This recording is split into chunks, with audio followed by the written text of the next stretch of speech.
அரசியல்ல இதெல்லாம் சாதாரணமப்பா என்பது போல தமிழகத்தில் அரங்கேறப் போகிறது மிகப்பெரிய ஒரு அரசியல் மாற்றம். அதாவது இதுவரை திமுகவுடன் கூட்டணி அமைக்காத தேமுதிக 2026 சட்டமன்ற தேர்தலில் கூட்டணி அமைக்க இருக்கிறது என்று தகவல்கள் வெளியாகியிருக்கிறது. கூட்டணி அமைப்பதற்கு சட்டமன்ற தேர்தல் சுற்றுப்பயணத்தை எடப்பாடி பழனிசாமி துவங்கியிருக்கும் நிலையில் இந்த தகவல் அதிமுகவினரை அதிர்ச்சியில் ஆழ்த்தியிருக்கிறது.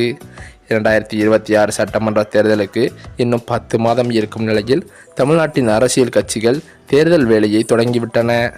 இந்த 2026 தேர்தலில் 4 முனை போட்டி நிலவும் என்றும் எதிர்பார்க்கப்படுகிறது.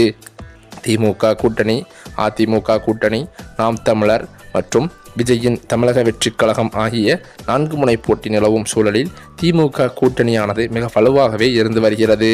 2019 தேர்தலுக்கு முன்பிருந்தே திமுக கூட்டணி தொடர்ந்து வருகிறது. 2019 மக்களவைத் தேர்தல், 2021 சட்டமன்ற தேர்தல், ஊரக உள்ளாட்சி தேர்தல், 2024 மக்களவைத் தேர்தல் மற்றும் ஈரோடு உள்ளிட்ட இடைத்தேர்தல்களில் திமுக கூட்டணியே அபார வெற்றி பெற்றது. இதனால் 2026 தேர்தலிலும் இந்த கூட்டணி தொடரும் என்று எதிர்பார்க்கப்படுகிறது. தற்போதைய சூழலில் திமுக கூட்டணியில் காங்கிரஸ், மதிமுக, விசிக, இந்திய கம்யூனிஸ்ட், மார்க்சிஸ்ட் கம்யூனிஸ்ட், மாமக, பாஜக, தவாக உள்ளிட்ட கட்சிகள் இருக்கின்றன.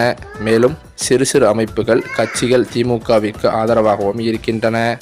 இது ஒருபுறம் இருக்க, திமுக ஆட்சியை அகற்ற வேண்டும் என்று எடப்பாடி பழனிசாமியும் திட்டவட்டமாக செயலாற்றி வருகிறார். இதுவரை அடுத்தடுத்து 2 முறை திமுக ஆட்சி அமைத்ததில்லை.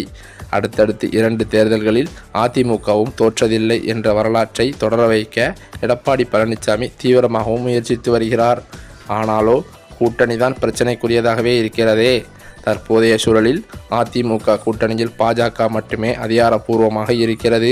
மற்றபடி பார்த்தால் கடந்த காலங்களில் அதிமுக பாஜக கூட்டணியில் இருந்த தேமுதிக, பாமக இதுவரை தங்கள் நிலைப்பாட்டை கூறவில்லை.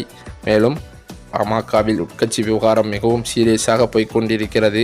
கூட்டணி தொடர்பான முடிவை யார்தான் எடுப்பார்கள் என்ற குழப்பமும் நிலவி வருகிறது. ராமதாஸ் திமுக கூட்டணிக்கும், அன்புமணி அதிமுக கூட்டணிக்கும் செல்ல இருக்கும் விரும்புகின்றனர். உட்கட்சி மோதல் முடிவுக்கு வந்தால்தான் கூட்டணி எவ்வாறு இருக்கும் என்றும் எதிர்பார்க்கப்படுகிறது.